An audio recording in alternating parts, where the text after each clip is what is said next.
Hello, everyone. Welcome back to the podcast. Today is a Q&A episode, which I love to scatter in every now and again. And recently I did a poll on my Instagram just to gather questions, and I've pulled a few, I think about five for today. We'll see how much we get through. And there is a range of subjects here because I am a multi-passionate person and practitioner, and you've probably picked up on that already, but I'm excited to share with you today. I hope you're all doing good and thank you for tuning in to another episode. So, kicking it off, question number one was, how are you doing? Which is a very vague question, but I think I know what this is in relation to. So, I think it was last week's episode, I did mention about the breakup that I went through in January. And I haven't posted too much just because I don't feel like I want to share about my personal life in detail on Instagram. The podcast is a little bit different. I feel like this is my little video diary, and I've shared so much on here over the years going through my mold journey, and I've cried on here. I've had near breakdowns at times, and just really feel like the podcast is more of a safe space for me to share. So I am about 6 weeks out of the breakup now, and I feel surprisingly good. And then I was like questioning myself, why is that? Should I be feeling more upset? Because I'd be getting these videos coming up on my TikTok algorithm, and it was people 6 months later having full-blown depression and really, really struggling. And I think it's different when you break up with someone versus being broken up with. But also, just the type of person that I am now, I can really process my emotions and I have my toolkits to help me through. Whereas other people might just suppress things and keep pushing on, and then they don't really deal with it. So it, I wasn't good a few weeks ago in January. It was really difficult. I talked a little bit more about that last week if you wanna tune in. But I have been on such a deep, and I still am, personal development journey again. And I've been through these periods at multiple times in my healing journey now, and I actually really have come to love them. I spend my free time, because it's just me now and Norman, learning and journaling, meditating, watching webinars, doing courses, and I know that I always have this quantum leap on the other side. And I know this is kind of a cocoon phase before I emerge again fully into the world. I just retreat, I learn all of these lessons, I process, and I don't like to share a ton as I'm going through it. But on the other side, when I feel more clarity and I feel like I've processed, then I'll be able to help others with that. I used to hate these times. There's been times where I was completely on my own when I was going through my mold detox journey in 2020. It was also COVID and lockdown. And of reflection, that was the ideal time for me to be doing this work. And then there's been time since then, in a previous relationship, after a breakup, and then I come out on the other side, even an even better person. So I used to hate them because I didn't like being alone and I didn't understand the process and what was happening. But now I do. It means that I actually can enjoy them. And I know there's going to be these times, it's like with the seasons, there's going to be times of summer and doing, and then there's going to be times of more introversion and reflecting and growing and learning it a bit in private. So I can be completely selfish with my time now, and I have so much more free time for myself. I'm using that to pour into clients, my work, my hobbies, friends, and family. I don't think there is a coincidence it's also happening in summer. My previous relationship also ended this time of year too. So I am just excited about the year ahead. I have lots of fun things planned, but I'm also open to the unexpected gifts from the universe. But thank you to whoever asked this question. Question number two was also kind of linked, tips on dealing with a breakup. So I'm sending you love if you're currently going through a breakup or considering going through a breakup. I think it can make a big difference, like I said, whether it was you who ended things or whether you were on the receiving end of that. if it was you who breaks up with someone, there can be a lot of guilt and even questioning yourself in regards to that. Whereas if it was the other way around and you've been broken up with, it can be more of a hit to your self-esteem and your confidence because you think things like, why me? What could I have done differently? And everyone processes things differently, but it can really be like grief. So we want to start recognizing it and treating it as such. There are lots of emotions involved, obviously, and for the first few weeks, what has helped me in this current situation has been pretty much no contact, at least for a month if you can help it. I know some people have kids or other things involved where that's not possible, but it's important to give yourself some space without constantly having the other person there to communicate with. And it is a bit like ripping the band-aid off, and you can go from living with someone and spending all day every day with them to nothing. But I feel like that can be more helpful than this gradual, drawn out process.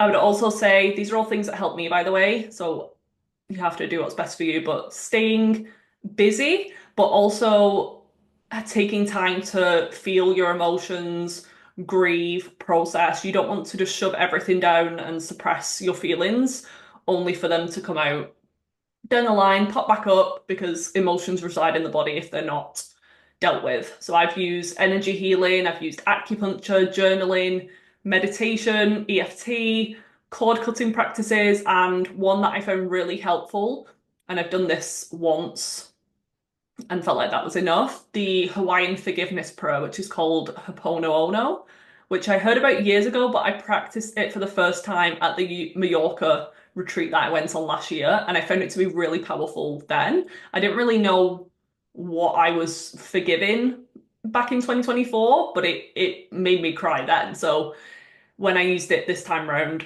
it was really powerful. So I threw everything that I know at my myself and just really took a good week to feel my feelings. And I think that's what's meant that I'm now doing much better after that. Having faith for me in a higher power has also really made supporting me through the process, because I look at other challenges that I've experienced in the past and I can now understand and see how everything works out for me. I know I will meet my future husband when I'm meant to. I know that I'm always guided and protected. I remember how every other time I've listened to my intuition, it has paid off.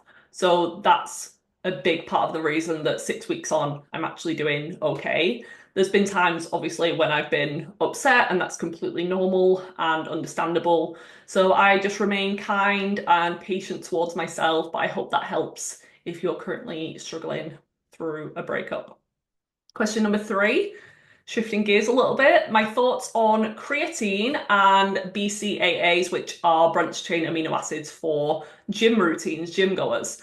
I've been obsessed with creatine for a few months now. I did some stories on Instagram recently. Can't remember if I saved it as a highlight, but I'll just share again now in case you missed it. I started maybe towards the end of 2024, October, November time, initially for muscle mass, body composition, because I've been going to the gym for years now, but I think I just kept seeing creatine mentioned everywhere, so I wanted to give it a try.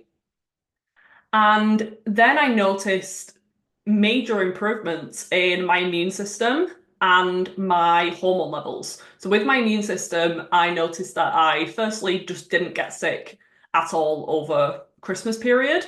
That for me can be the time that I'm prone to get a cold or a flu. And my family was all sick and I didn't pick anything up. So my immune system was more resilient. And I definitely think it was linked to the creatine because I hadn't really changed anything else. And then the other thing was my histamine tolerance. So if you've been here for a while, you are probably familiar with my histamine and mast cell journey over the years. And it was over Christmas that I realized it, because typically I don't eat a ton of chocolate because that has been one of my quote trigger foods in the past, and my body just didn't become It kind of turned away from it because every time I'd eat chocolate, I'd get headache or I'd get itchy skin, even the most clean organic dark chocolate, zero sugar, all that good stuff. But over Christmas, we were gifted some chocolates and I was just eating a few more and I realized that I didn't get any symptoms. So then I tested out again. My main symptom would be itching, usually 2 days later at night, which is very random and it took me a long time to pinpoint what the cause of that was. But yeah, it would be a histamine reaction, but it would be delayed, so it wasn't immediate. And I then the next day had some more chocolate and didn't experience it. And I didn't go crazy, and I'm not going to push it too much because I know that my body has a threshold, and I'm happy to just be able to eat this level of chocolate, honestly. And I'm not the biggest chocoholic in the world, but really noticed my histamine levels improving. And then for hormone levels, I just realized I was feeling amazing in my luteal phase. So I don't really struggle with PMS or period problems anymore, but I would just slowly start to feel a decline as the month went on with my energy and my tolerance for things like exercise and stress. And then when I was taking creatine, it didn't take long for me to see these improvements either. I think within a few weeks, it must have started to have an effect, but I was just feeling really good, like probably better in my luteal phase than my follicular phase, which is quite rare, quite uncommon. And then even my temperatures, I would always see a clear temperature shift in the second half of the cycle, confirming ovulation, but it was just stronger. I would look on my Oura ring and it would be quite a strong, consistent elevation in my temperatures, suggesting that my progesterone is a lot more robust as well. So I'm really happy with that. And it was like a surprise side benefit because I didn't go into it trying to balance these things. And it's quite rare for me to see improvements these days with things like that because I've done so much. I've been on my health journey for a while now. So for me to notice very clearly that it was this product is not very common for me. So that's why I am obsessed with it and had to share it. And then I thought back to when I was first on my healing journey, I was going down the histamine route and started learning about methylation and got really into Dr. Ben Lynch's work. He has a book, I think I've got it somewhere, Dirty Genes. He wrote this book and he has a company called Seeking Health and one of my favorite brands for supplements. But I remember he did a video years ago, probably like 8 years ago now, talking all about creatine. And at the time, I listened to it and I was like, oh, that's interesting, and then just kind of forgot about it. But he was talking about how creatine supports the methylation cycle and can be helpful for things like histamine regulation and energy production. So this is how it was supporting me. And I think the premise is that the body uses a lot of creatine up to support methylation and detox and energy production. And when I talk about energy production, it's not just how easily you get out of bed, it's for things like detoxification, muscle repair, neurotransmitter production, digestion. All of these things require cellular energy. And when you give your body creatine, it then frees up a lot more energy to go elsewhere in the body. So it has been studied. It's actually one of the most studied supplements of all time. And it is used a lot in the fitness sense, but it's even been used for things like neurodegeneration and Alzheimer's. And I just became fascinated with it and started looking more into the benefits. I personally use the Thorn brand from the Health website, and I even use my own discount link because it actually works out cheaper for some reason than my trade discounts. And I'm doing 5 grams daily, which is 1 teaspoon.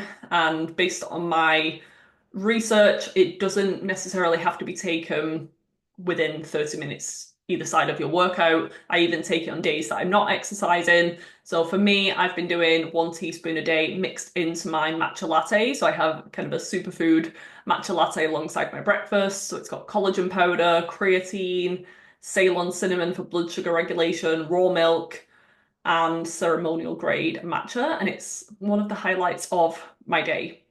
And the tub is really big. I'm already 3+ months maybe longer at this stage into using it, and I'm nowhere near the bottom of the tub. But speak to your practitioner because it's not for everyone. But for me, I won't be stopping anytime soon, and I'm really obsessed with creatine powder. In terms of branched chain amino acids, that is something that I am less familiar with. I've used them for myself in the past, but I use them less frequently in clinical practice because I do find that they are more beneficial in a fitness sense, and that's not an area that I specialize in. I've used them before in clients who struggle with protein digestion or just getting enough protein in, maybe because they're vegetarian or they're transitioning away from a vegan diet. They can be used around workouts to help with reducing muscle damage from exercise and improving muscle mass and performance.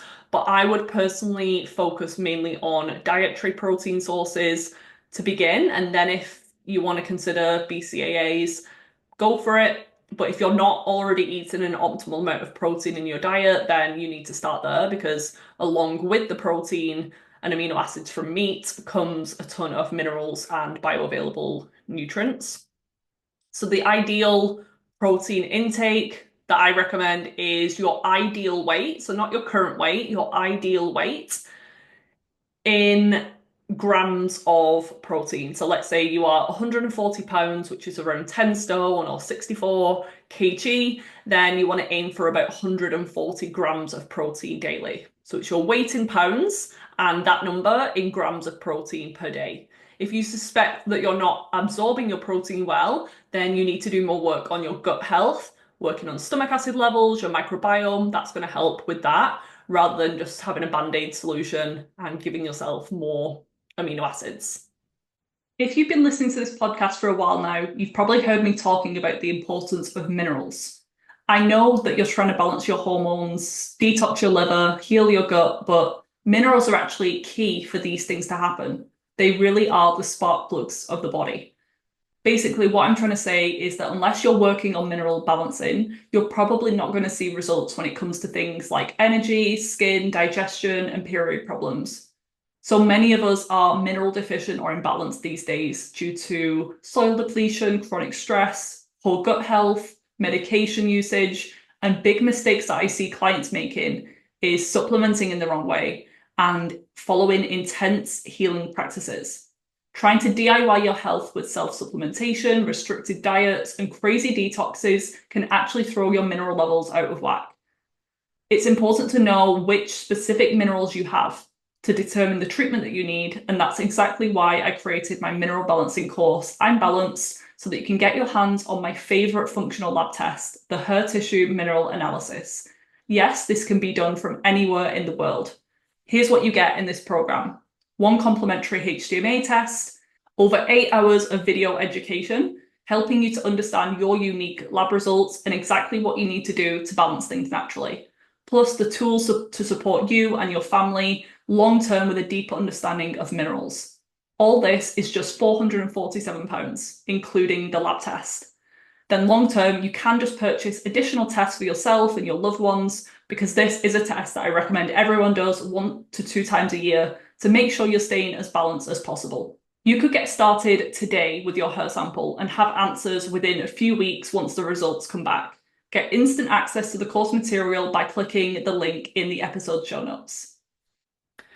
Next question is on body acne, and I do look at the topical side of things. I'm not an esthetician or anything like that, but I have struggled with acne myself, so I've come to know what's important.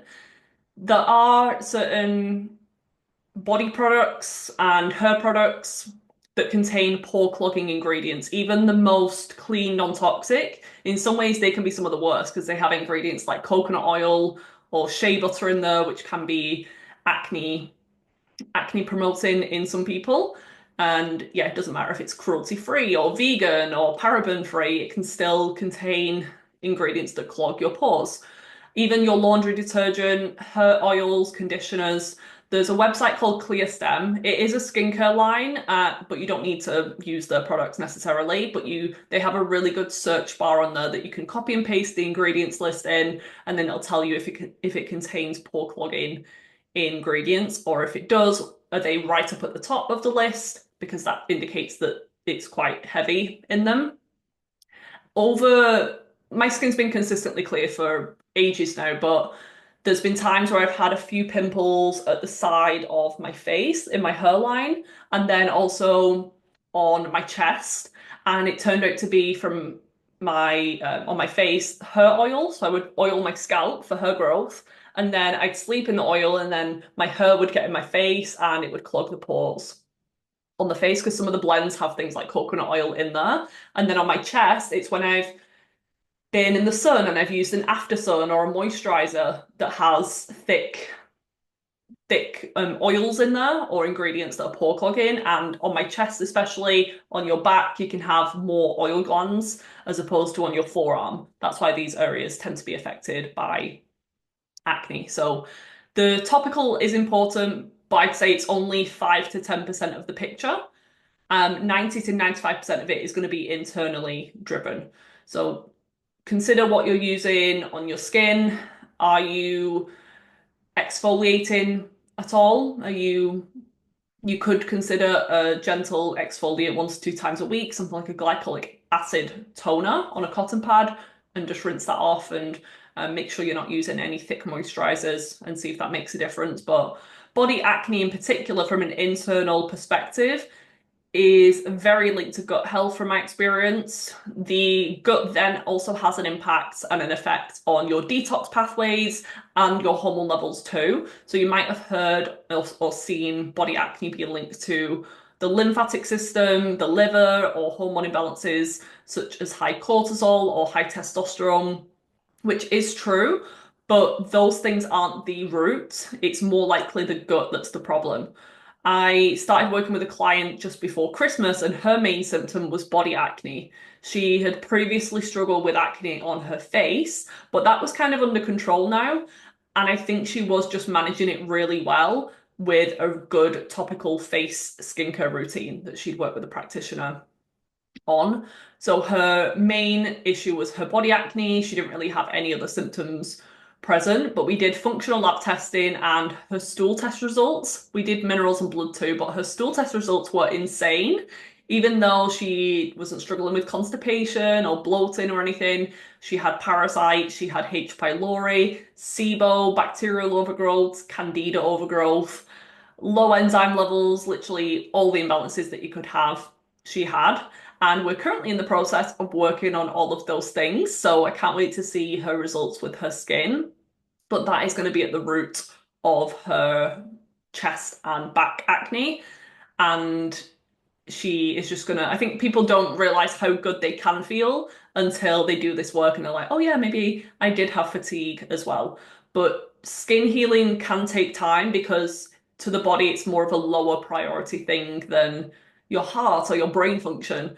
But there's usually some sort of chronic infection at play. It could be viral, fungal, bacterial, or it could be linked to major stress or suppressed emotions in the body as well. These can all also affect your hormone levels and your gut health. So look there too. And then final question, I actually got asked this in my client Telegram group. So my one-to-one clients get access to a Telegram group, and I thought this was a good question to share on the podcast as well, because someone was asking about the phases of the menstrual cycle and how cycle syncing is really popular and promoted online, but she was saying that she doesn't clearly feel a shift between the different phases of her cycle, and she doesn't resonate with, for example, ovulation mid-cycle being like summer. If we're looking at seasons of the month, that's meant to be when you feel the best and very social and very outgoing and high energy. She was actually feeling one of the worst moments at that point, and she was just asking, what is going on? Is this normal? And we're talking here about someone who's not on synthetic hormones. If you're on the birth control pill, this doesn't apply to you because your hormones are at a steady state pretty much all month long. So women go through an average 28-day cycle. So from one day to the next, but 1 week to the next, we're going to feel different. And men are on a 24-hour cycle. So day to day, their hormones are fluctuating in the same way. They're getting this spike of testosterone in the morning and that tapers off into the evening. This is why the 9 to 5 workday was created. But for women, we have 4 phases of the menstrual cycle, and we can imagine them as being like seasons of the year. I would say for some people, they're not gonna notice a dramatic shift, so they feel like a completely different person week to week, but it can happen. You typically would feel the best. I know I said I felt good during the luteal. Like it would be amazing if you could feel good all month long, but most women feel a difference around ovulation because the hormones are higher, they have more energy, and then on the menstrual cycle, they're probably going to feel a little bit more introverted, sensitive, intuitive. But if it's extreme, if it's like when you're high, and then when you're low, it's crashing, it's rock bottom, you feel like a different person 2 weeks out of the month, and you just feel not healthy in general, then you're probably experiencing hormone imbalances. Or you might be spiking way too high mid-cycle ovulation, and then what goes up must come down. So then there's a huge crash in the second half of the cycle, and you feel bad the week before your bleed. You might have some estrogen and progesterone imbalances. So if you feel the exact same across the entire cycle, it might not be a problem, but also look at other symptoms. If you're also experiencing acne and fatigue and issues with your weight, your period, or fertility, it could be that you aren't ovulating or ovulating strongly, or just have low hormone levels in general, and you're not really having a healthy menstrual cycle. Just a thought, it would be worth getting some testing done. I use the Dutch test with clients and or blood work. It depends on what we're looking at. And something that could be helpful, which seems a bit ironic, but if you start acting as if you have the different phases, and there's different books, one by Alyssa Vitti, that talks all about cycle syncing if you want to learn a little bit more, or I've done podcast episodes in the past about this subject. But you actually acting as if you're going through these different phases and supporting your body like you would if you were on your bleed or in your luteal phase, slowing down, eating more cooked, warming foods after your period. Then as you head into spring and the follicular phase, you start to do a little bit more movement, and you can be more social. And then as your body goes through autumn, the luteal phase, you start to wind down. You can start just acting as if, and that will actually support your hormone balance because you are honoring, respecting where you're at in your cycle. And then if that's difficult to do, you can also follow the moon. If you don't have a cycle or you are postmenopausal, you can follow the moon cycles, and that can sync up to women's cycles as well. So you don't necessarily need to wait until you have perfectly balanced hormones and can clearly see the different phases before you start cycle syncing. You can do it the other way around. And one of the clients in the group who commented, I've been working with her for years now, and she's pretty balanced hormone wise after having a few kids, and she's doing really well. She was one of the people who said, along with me, that we can see clearly the different phases, whereas some of the other clients who were in the group who said they don't quite notice it, they're going to be the ones who are experiencing some hormone imbalances and have a bit more work to do. So it's something to look forward to.